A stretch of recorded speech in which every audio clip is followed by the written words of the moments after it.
what's up everyone? Welcome back to the channel. This is the 42nd vlog, I think that's right. I just got back from Paula, as you guys saw in the intro, played a quick session there. Nothing major, but I wanted to go over everything tonight while the memory's still fresh. It's a bit late right now, so excuse my thoughts if they're a bit foggy, but I'm gonna do my best. Just the usual drill today. We're gonna go over some pros and cons for this poker room. I've been here twice now. Certainly not a connoisseur of this poker room by any means, but I think I have a good idea of what to expect when I go here. Figured I'd share it with you guys and let you know what to expect when you go, if you decide to go, that is. So without any further ado, let's get into some of these pros and cons, and then we'll get into the no limit poker hands. Starting off with the good things. Take a look at this wheel here. This wheel is pretty badass, to be completely honest with you guys. They run a high hand promotion. To be frank, I'm not sure what days or times, but I think it's pretty frequently, where if you have the highest hand in the room, you get to spin this bad boy, and whatever you spin on, you get back in cash or chips, up to you. Good thing is, this poker room doesn't get a lot of games going, so you have a pretty good chance of making the high hand, and I think it's every 30 minutes. So really not that bad of a promotion, especially considering that all you have to do is get a flush or better, not even a full house. Secondly, if you would turn your attention to Exhibit B, these are what they call hot spots. So I'm gonna do my best to explain these, although I'm not too sure how they work myself, but from what I understand, you select an amount of money out of your chip stack that you wish to put on this hot spot. You do this before a hand, so it's completely voluntary. But if you want, and you're feeling lucky, you put $1, $2, $5, whatever you want, on this little hot spot. And if you happen to make a hand, you get paid out what it says right there on the felt. The casino has the edge, of course, and if you lose, they just keep the money that you put on this hot spot. So what's good about it then, right? Well, what's cool is if someone puts money on this hot spot, just psychologically, they feel a certain need to defend it. So if someone puts like $2 or $5 on this little thing and the action gets to you and you have a good hand, you can raise a little bit bigger when someone has money on this hotspot because they're just gonna feel more obligated to defend their hand. If they don't see a flop, obviously they can't cash in on that hotspot. So people will call with all kinds of garbage when they put money on these little circles just to see if they end up hitting that little promotion. And over time, it can create a little more action than otherwise would happen. So if you could get a round of these little hot spots or something going, I imagine it could be good for the game. When I play here, almost no one does them. In fact, I think I was the only one doing them just from time to time for fun. But I see the potential in them, is what I'm trying to say. Third point, and this one won't need much explanation at all, these games are soft. Like teddy bear soft. And lastly, this one I guess is kind of preference, but the chips they use here are really light. They're almost like plastic. It might not be your cup of tea, but I really liked it. Moving on to some of the downsides about this poker room, first and foremost is gonna be they only get one game maybe going Monday through Friday. I think Friday nights that changes, but on the regular, if you want to play poker like Monday through Thursday before late nights, they're gonna have one game, maybe two, maybe zero, and this game is certainly gonna be 1-3 no limit with not a lot of money on the table. It's been like this every time I've been here, and I hear that it's like this all the time from some people who've worked there that I've talked to. So don't expect a ton of choices if you decide to play here. Secondly, this game is not a lot of action whatsoever. I think it's the same 4 or 5 older gentlemen that sit down and play every day. So when I showed up and started raising pre-flop, everyone started giving me some dirty looks and muttering under their breath. So if you're looking for an action-packed game, this is not gonna cut it by any means. And lastly, location. It's not convenient whatsoever. This place is south of Temecula by a few minutes, but it's buried in the mountains. If you guys are familiar with this area in California, better local options include Pechanga, Lake Elsinore, Harrah's, SoCal obviously. Yeah, this would not be my first choice if I lived around here.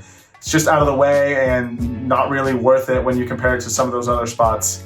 So yeah, overall, I'd give this place a 4 out of 10. Nothing really stands out, but I guess it's worth trying if you're in the area at least once. Anyway, that's gonna tie nicely into these upcoming poker hands, which, as you saw from the title, they got us. The Regs at Paula, 1, Mariano, 0.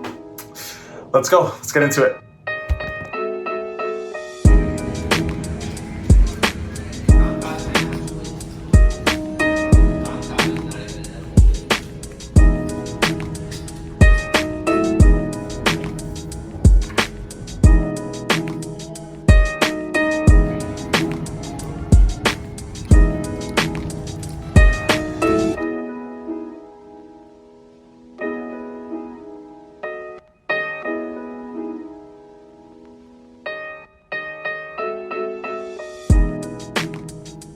All right, let's see here. In the first hand of note, we see a limp from under the gun. I look down at king 10 offsuit from the cutoff, decide it's good enough for a raise, so I make it 16 and get called by the small blind, big blind, and under the gun limper. So 4 ways to a flop of king jack 6 with 2 clubs and 1 spade.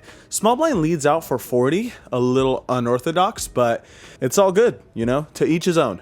The big blind calls the 40 bucks and the under the gun player gets out of the way. When the action's on me, I think this is a pretty clear call. Raising seems like it's just over representing our hand, and obviously folding is out of the question once we flop top pair, so I elect to call and play in position. Turn comes the ace of diamonds. At first glance, obviously not a great card since it's an over to the king, but in reality, I don't think either of these players should really have an ace all that often. Aside from maybe the big blind could have a hand like ace jack that calls after the small blind leads. The most likely ace, I think, would be ace X of clubs for the flush draw that picks up top pair. But aside from that, like I said, there shouldn't be too many aces in either of these players' ranges, so I'm not too worried about it, and feeling even better about my hand once the small blind decides to slow down and check, and the big blind follows it up with a check as well.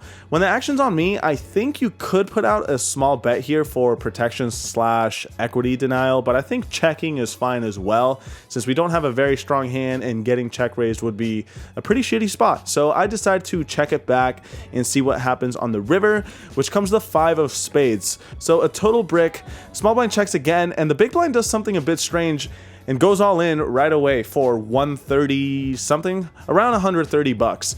This is a really weird spot because I expect any hand better than king 10 to bet on the turn with so many draws out there. We don't have a club in our hand, which makes me want to call a little more, and we also have removal to queen 10, which would be the nuts. So it's actually a pretty close spot. I'm not too worried about the small blind, given that his line looks pretty weak, so I expect him to fold most of the time, but it is a small consideration. Anyway, when spots are really close like this, I normally tend to just call, because you never know what to expect at these lower levels. People do some really weird stuff, so I tend to lean more towards a call. This time is no exception. I decide to make the call and see what's going on here. The small blind folds right away, which is good, and we get shown king 6 offsuit. So a bit of a weird line by him, but he manages to get the absolute maximum. I guess that's a pretty good turn check by him. Questionable pre-flop, but that's more than okay. I'll take the action any day.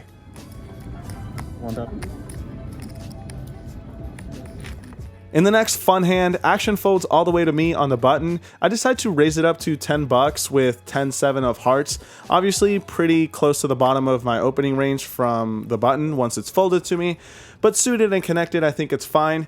Both of the blinds do fold, but then a middle position player makes the call, and at this point I realized that he had limped in. I didn't see him do this, so obviously my sizing is a little bit off, but that's alright.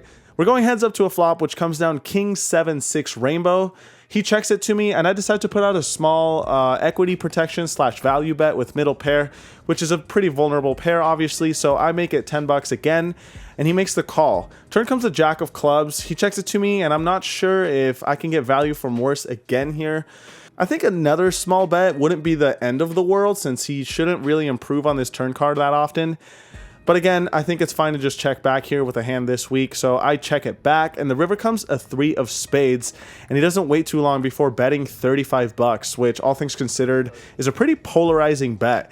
This pretty much represents 2 pairs or better. If he has a king, I expect him to bet smaller or just check it over to me again, especially considering that I don't expect him to have a lot of strong kings after limp calling pre-flop. So I think about it for a really long time, realize that 8-9 missed, and backdoor flush draw that he could have picked up missed. There's just a bunch of hands he could have floated the flop with and then completely bricked out. And obviously, once I check back the turn, that usually increases bluffing frequency. So I decide to put on the cape and hero call here. And this time it's okay. We beat queen 8 offsuit, I think it was. No, sorry, queen 8 of diamonds. Doesn't make too much difference, but good read that time. Obviously, it could have gone either way, and I could have felt like a complete idiot when he flipped over king jack, but that time it works out.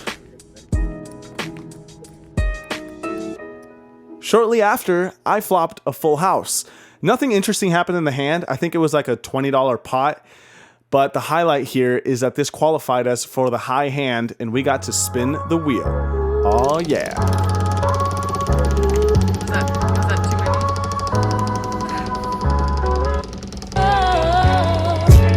No.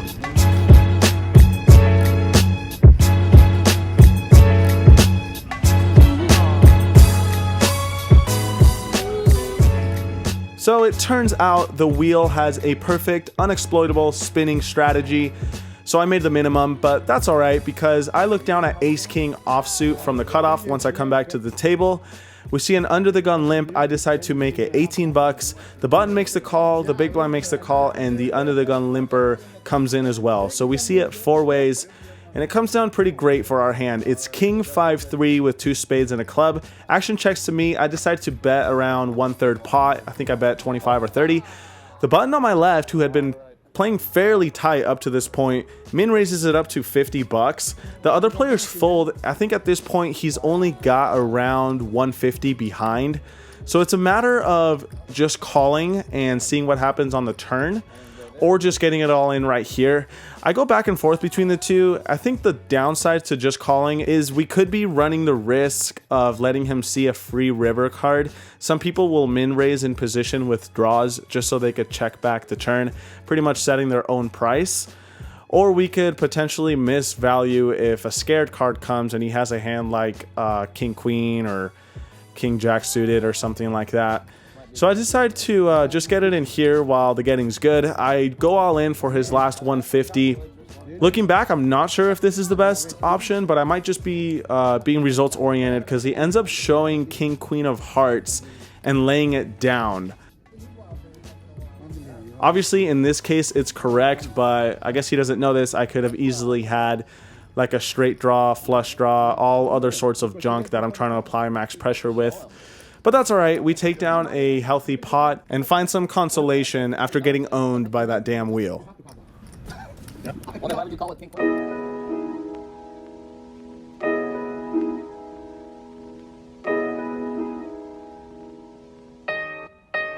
In the next hand of significance, the cutoff opens to $11. Folds to me in the big blind and I look down at king queen offsuit. I think sometimes you could 3-bet this hand, especially considering that it was such a small sizing from the cutoff. It has good removal to strong hands like ace king, ace queen, pocket kings, pocket queens. But that being said, I think it also plays fine as a flat call and also allows for a bit more maneuverability with stack depth as just a flat call. So I decide to just call this time and go heads up to a flop, which comes queen 5-4 with two spades. All things considered, a pretty good flop. I check it to the raiser and he checks it back. Turns a 5 of hearts. I bet $15 this time and he makes the call. River comes the 9 of diamonds. I think at this point he doesn't have that strong of a hand, but our hand looks a lot like a draw that stabs the turn, or it could just be anything, honestly. Once he checks back the flop, a lot of people decide to turn their hand into a bluff. So I decide to bet 65, a pretty healthy sized bet to make it look like a misdraw or a bluff and induce a hero call. I think this is a better size than like a $35 or $40 bet that looks a bit more like value. Good news is he calls pretty quickly. Bad news is we were value owning ourselves the whole time. He turns over ace queen. It's never fun to bet for value and get called by a better hand, but that's all right. It's gonna happen from time to time. In the last interesting hand we'll go over, there's two limpers and I look down at queen 10 of hearts on the button. I decide to raise it up to $18. The big blind makes the call and the first limper makes the call. So we see it three ways. It's a little concerning because the big blind had been playing fairly tight. In fact, I'd seen him fold ace queen and ace jack in single raised pots pre-flop. So when he makes the call here, I think it's mostly going to consist of pairs. Keeping that in mind as we see the flop, which comes down 9-9-6 with one heart. When the action checks to me, I don't think this is a board to start bluffing on, so I decide to just check it back and see what happens on the turn. Turn comes a deuce of hearts.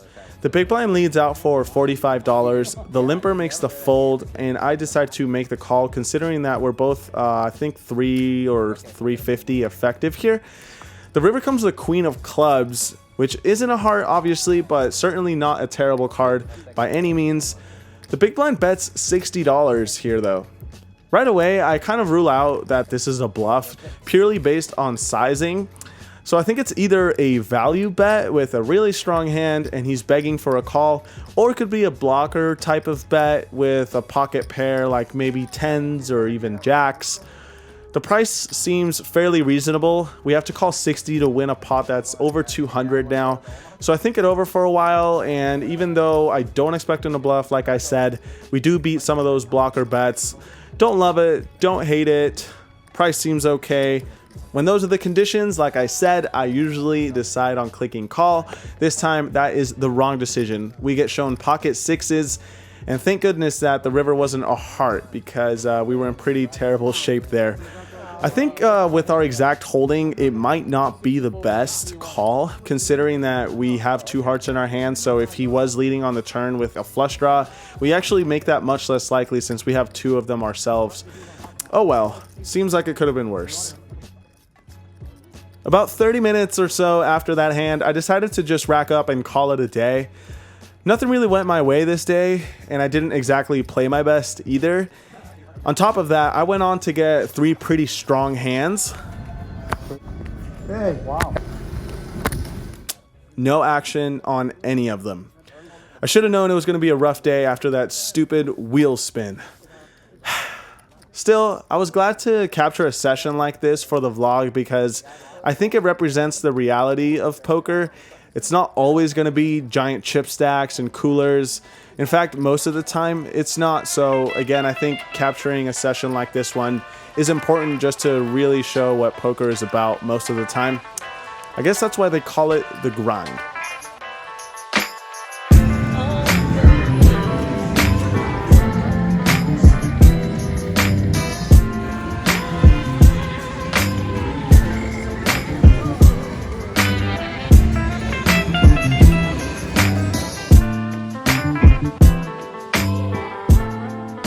Alright, so that was a wrap from Paula. I hope you guys enjoyed those hands. The conclusion was I got into the game for 500 and cashed out for 300. Losing less than a buy-in after how those hands went seems like a victory to me. I don't think I won more than 3 hands on the day or something, so I've had better sessions. Yeah, not the session of dreams by any stretch of the imagination, but like I said, that's all right. It's going to happen from time to time. So reducing the damage, I think, is key when you're going to have one of those days. Anyway, that's a wrap for this video. Thank you guys, as always, for watching. Thank you for subscribing if you have. Thank you for liking the video. That really helps me out and it helps the channel grow. And I think that's it. So signing off for now. Good luck at the tables. I'll see you guys next time. Peace.